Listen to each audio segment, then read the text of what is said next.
ایک واحد بادشاہ ہے جو فقیروں کا ہجوم دیکھ کے خوش ہوتا ہے، جو سوالیوں کا ہجوم دیکھ کے خوش ہوتا ہے.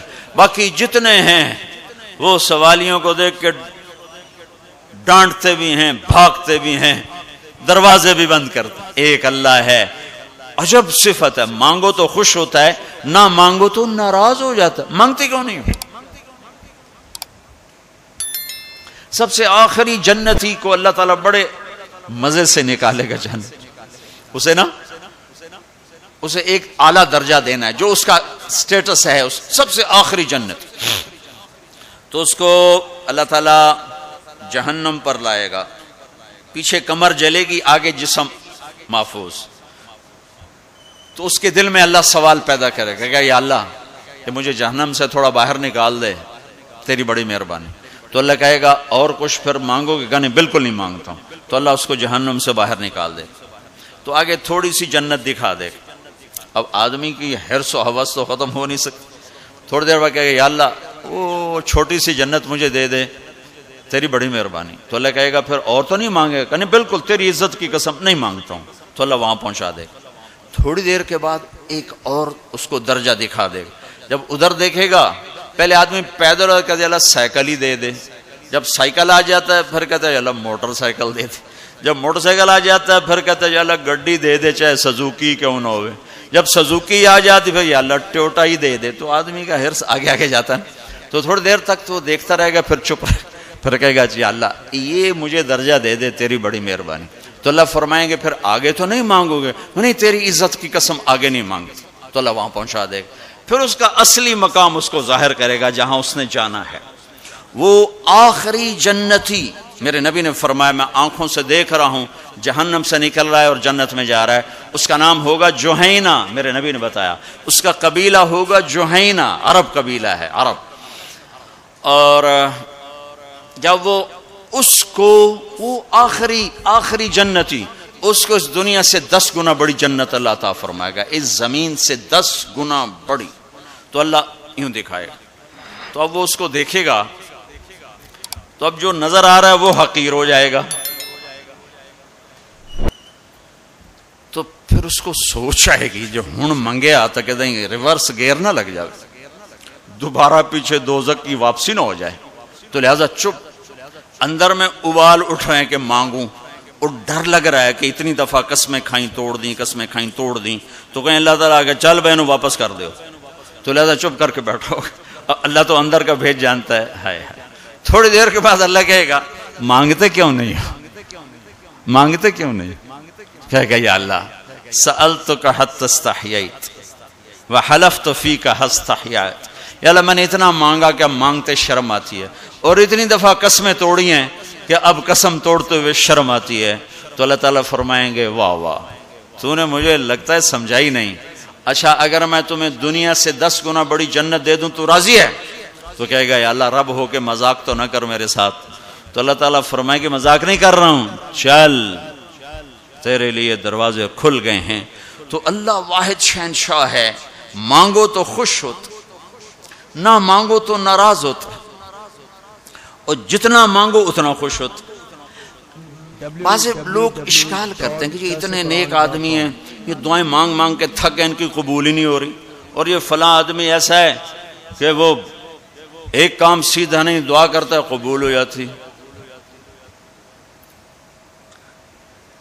تو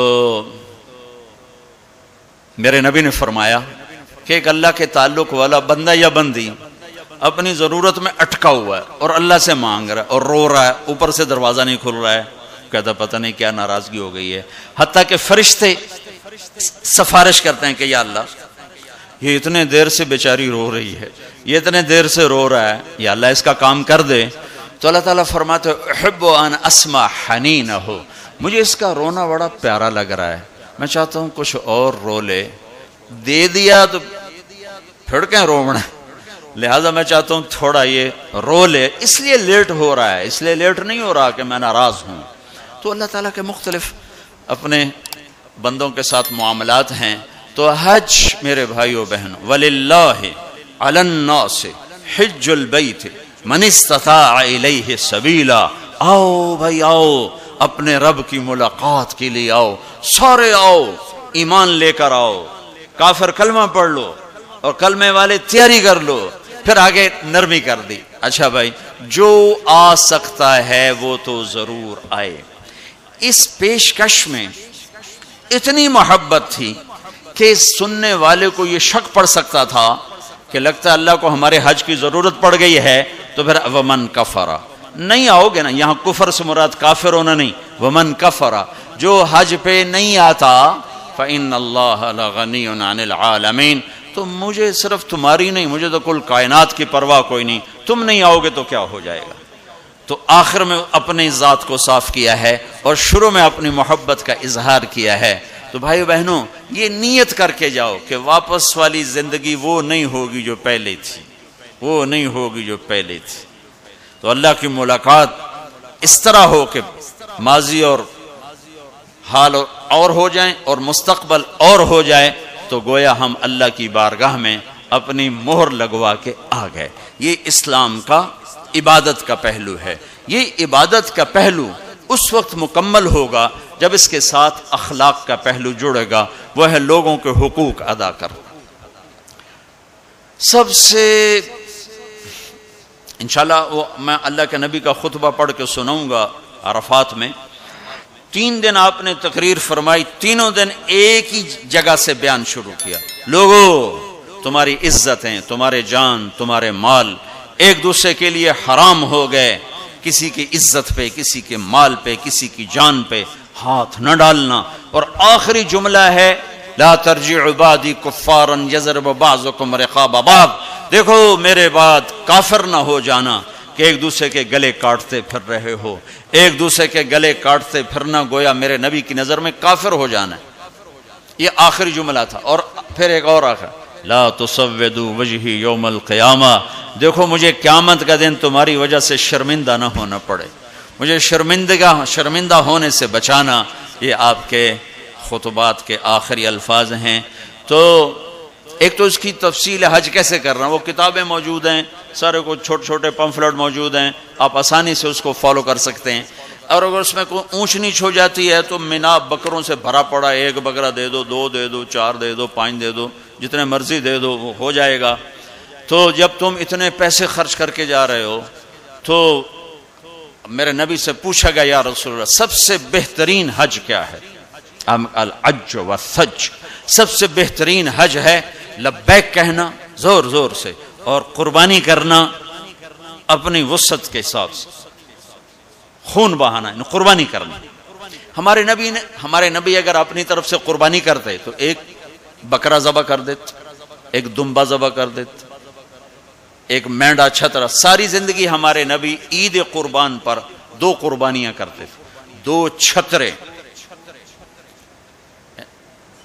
1 اپنی طرف سے کرتے تھے اور 1 امت کی طرف سے کرتے تھے، ساری 2۔ لیکن جب آپ نے حج کیا تو آپ نے کتنی قربانیاں فرمائیں؟ آپ کی عمر مبارک 63 سال تھی، تو آپ اور حضرت علی کے اونٹ مشترکہ مل کر 100 تھے، 100۔ تو وہ 100 اونٹ میں سے آپ نے 63 اونٹ الگ کروا لیا، ہر سال کا 1 اونٹ، اور 1 اونٹ میں 7 قربانیاں ہوتی ہیں، 1 میں 7 ہوتی ہیں۔ پھر ان میں سے 5 کو الگ کیا، 5 میں سے 1 کو سامنے لایا گیا اور اس کو کھڑا کر کے آپ نے ذبح کیا، کھڑا کر اس کے یہاں یوں برچھا مارا یوں۔ تو یہاں تو جانور ہو، بکرا ہو، اونٹ ہو، جب اس کو برچھا لگتا ہے تو وہ شور میں جاتا آ کرتا ہے، لیکن جب وہ اس اونٹ کو لگا نبی کے ہاتھ سے برچھا تو اس کی خوشی سے ہائے نکلی، اور پیچھے جو اونٹ کھڑے تھے ان میں جنگ شروع ہو گئی، ہر اونٹ رسی توڑ کے آگے بڑھ کے ذبح ہونے کی کوشش کر رہا تھا کہ کہیں میں پیچھے نہ رہ جاؤں، میں پہلے ذبح ہو جاؤں، میں پہلے ذبح۔ نہ شود نصیب دشمن کہ شود ہلاک تیغت، سر دوستاں سلامت کے تو خنجر آزمائی، ہم آہوان سہرا سر خود نہاد برکف با امید آن کے روزے بشکار خواہی آمد، کہ آج سارے جنگل کے ہرنوں کو انتظار ہے کہ آج ہمارا محبوب شکار کرنے آ رہا ہے، تو ہر ہرن گردن جھکا کے کھڑا ہے کہ میں ذبح ہو جاؤں، میں ذبح ہو جاؤں، میں ذبح ہو جاؤں۔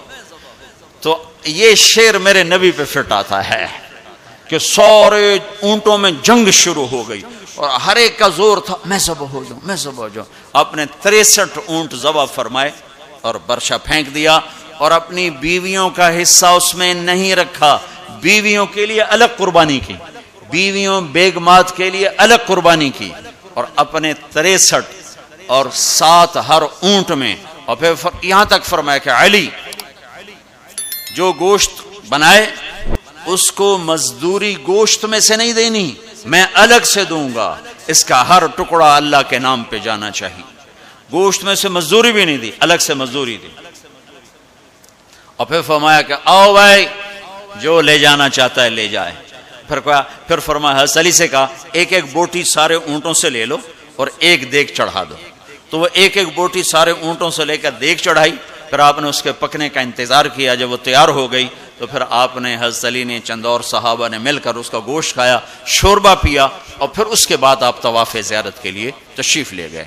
تو آپ مالدار لوگوں قربانی کرنا دل کھول کے, ماڑے ماڑے جانور نہ تلاش کرنا, بھائی سستا کڑا لبدا ہے. اللہ کے نام پہ لگانا, جھگی پھوک تماشا ویک ہماری پنجابی کی مثال ہے. لگا تو صحیح پھر دیکھ آتا کیسے ہے واپس. ایک صحابی ہیں ابو الدحداح, ایک آیت اتری من ذا الذی یقرض اللہ قرضا حسنا یضاعف له اضعافا کثیرا. تو وہ ایک انصاری صحابی نے آیت سنی, وہ بھاگے ابو الدحداح, ارے آج عجب آیت آئی ہے. کیا؟ کہ اللہ کہہ رہا کوئی ہے مجھے قرضہ دے میں واپس کروں کئی گناہ کر کے. تو ابو الدحداح آئے دوڑے یا رسول اللہ کیا اللہ نے یہ کہا ہے کہ مجھے قرضہ دو میں واپس کروں؟ ہاں.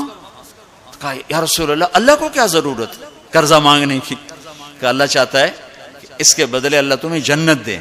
کہا اچھا اگر میں اللہ کے نام پہ دوں تو آپ وعدہ کرتے ہیں میری جنت کا؟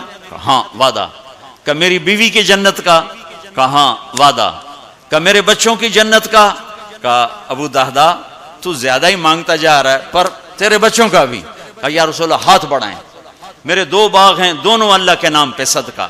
ہم کہا نہیں ایک دے دو, ایک رکھ لو, ایک بچوں کے لیے رکھو ایک اللہ کے نام پہ دو. کہا اچھا پھر میرا وہ باغ جس میں 600 کھجوریں ہیں وہ میں نے اللہ کو دے دیا. ہم کہا ٹھیک ہے جا تو تیرے بچے تیری بیوی جاؤ جنت.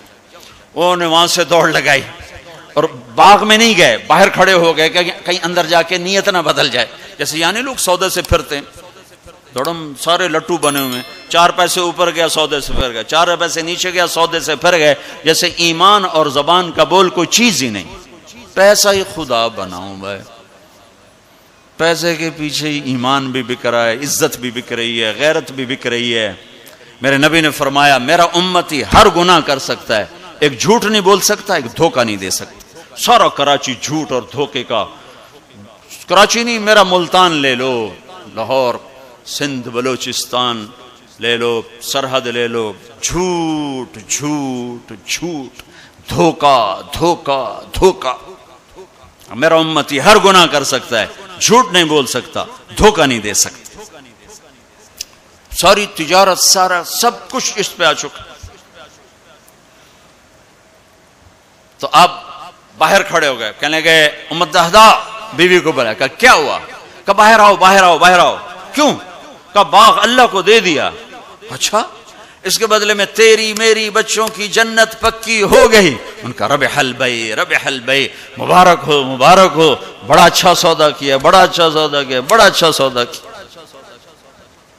تو بھائیو گن گن کے رکھنے کے شوق نہ کرو, لگانے کا شوق رکھو.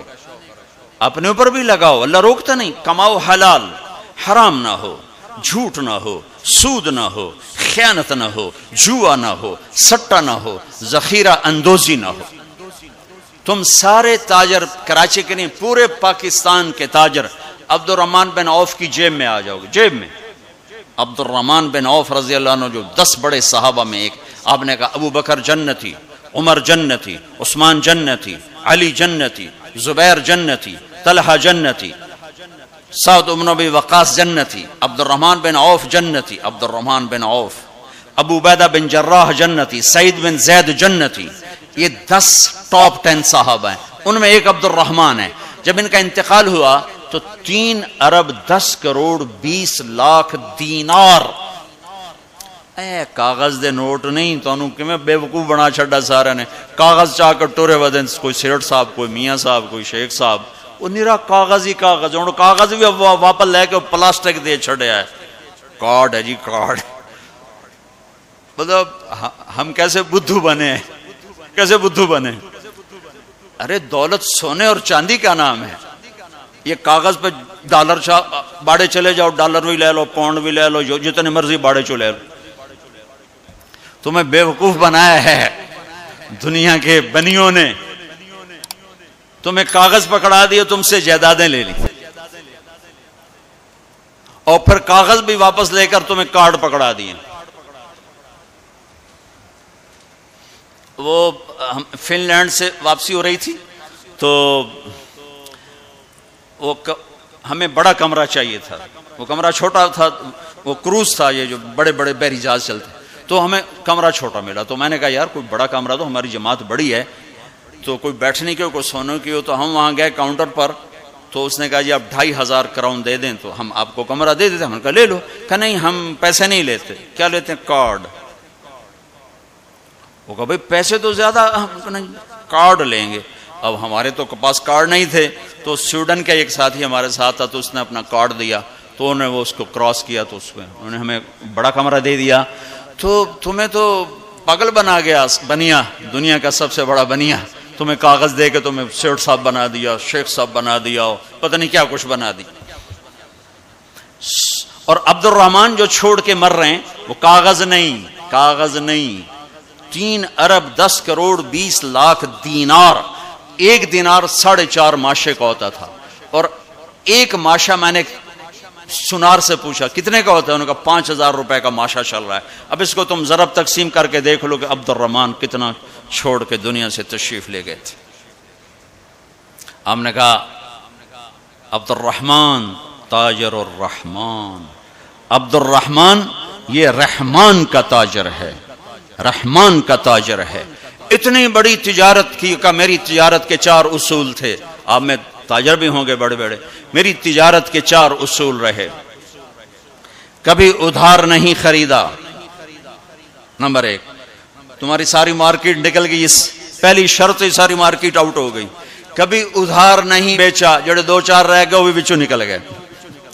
کبھی ادھار نہیں خریدا،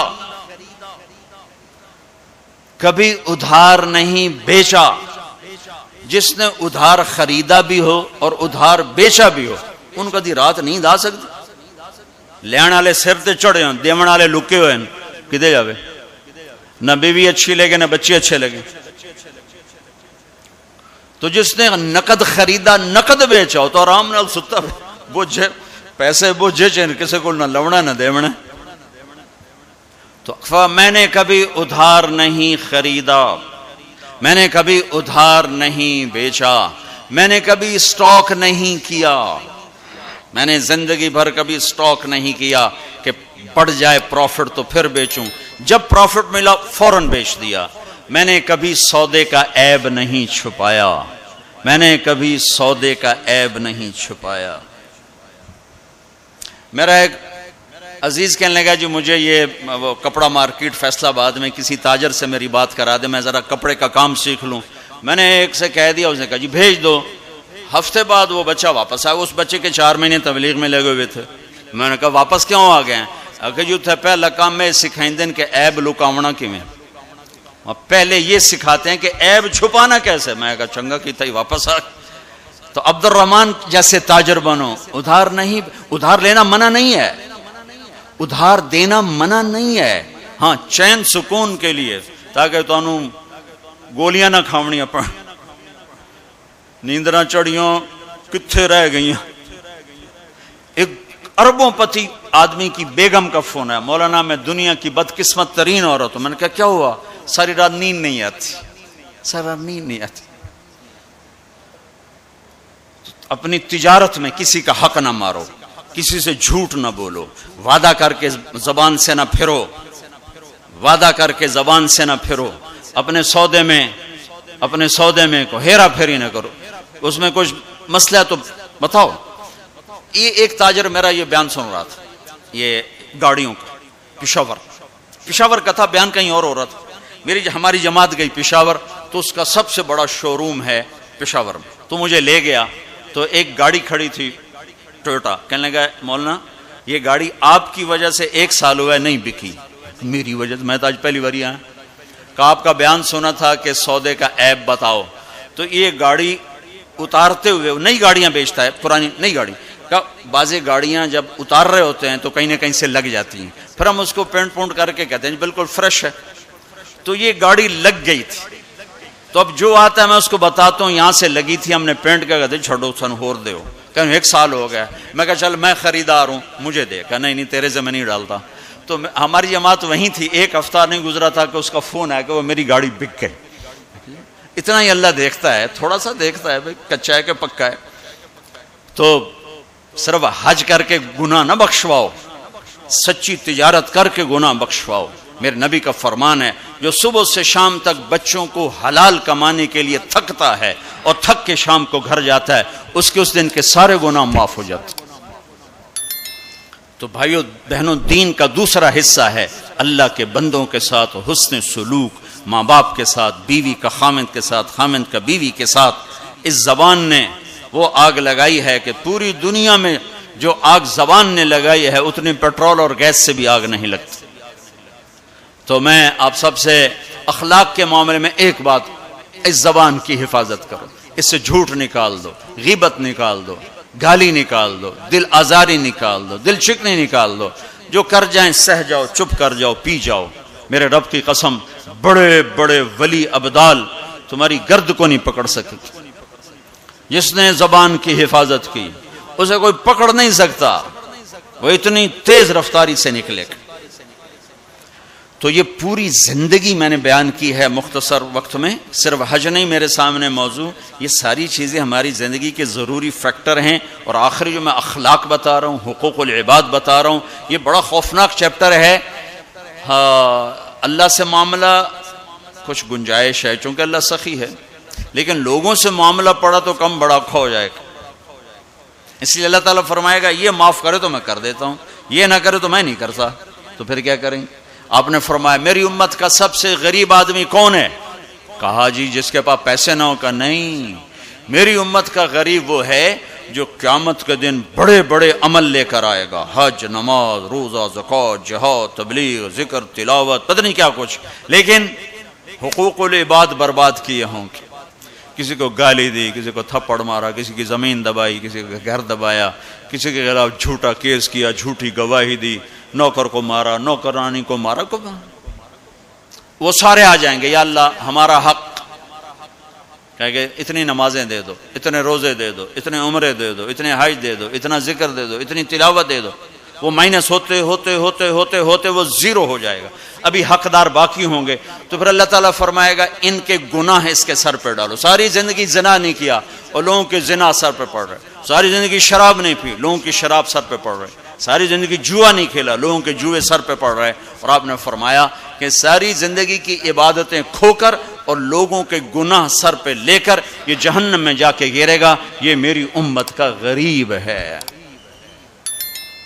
تو اپنے اخلاق بھی بھائیو بہنوں ٹھیک کرو، اور یہ ایک زبان ٹھیک کر لو تو سارے اخلاق ٹھیک ہو جائیں۔ میرے نبی نے فرمایا معاذ تمہیں سارے دین کا خلاصہ بتاؤں؟ کہا جی کیا؟ مجھے دیکھنا، پچھلے بھی ذرا نظر اٹھا کے مجھے دیکھنا۔ معاذ تمہیں سارے دین کا خلاصہ بتاؤں؟ انہوں نے کہا جی کیا تھا؟ آپ نے کہا یہ ہے، تم بھی دیکھ لو بھائی،